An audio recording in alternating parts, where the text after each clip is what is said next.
таҳқиқи навори интернетӣ 3 наврасро ҷавобгар намуд. онҳо дар содир намудани ҷиноятҳои ғоратгарӣ ва авбошӣ гумонбаранд. Дуроғовай тарафиша гирифтор мо бо гуфт ки ман дуроғи ина тарафиша мегирему шумоно вай мекунам гуфта сони рафта сиёмка кирикчан мо бохабар набудем. наздик 3 тонна маҳсулоти пассифати ширӣ аз қочоқчиён мусодира гардид. Инҷа арзонтар гифте, инҷа қиматтар мефурӯхтем дар бозорҳо.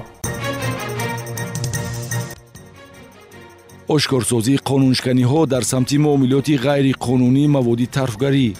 модда 199 илова 1 кодекси ҷиноятии ҷумҳурии Тоҷикистон ҷазои барои муомилоти маводҳои тарфгарӣ ҷазои ҷарима ба андозаи аз 200 то 500 нишондиҳанда барои ҳисобҳо дар қисми дуюм бошад.